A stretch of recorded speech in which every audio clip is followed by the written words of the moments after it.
Illinois River Watershed Partnership restored a 80-acre parcel along Clear Creek. This riparian area also contains 2 other tributaries, and a 3-acre wetland.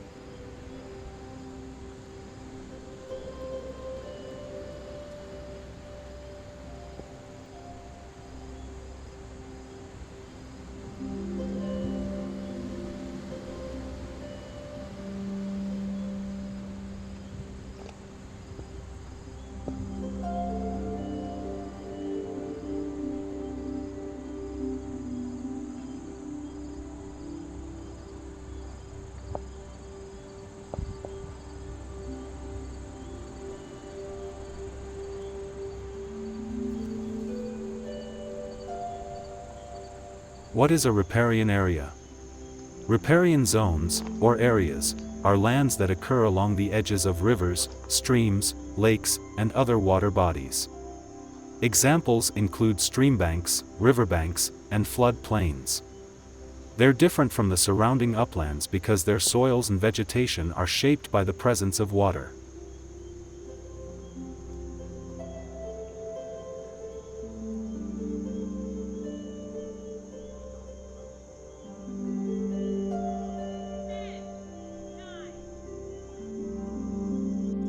When it was completed, the project restored storm water flows, helped with overland runoff, and improved fish habitats, while preserving much-needed green space for area residents and provide a critical wildlife corridor through a quickly growing urban area.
This creek and wetland area is home to many diverse wildlife species, including waterfowl, wild turkeys, owls, red-tailed hawks, deer, beaver, foxes, and coyotes.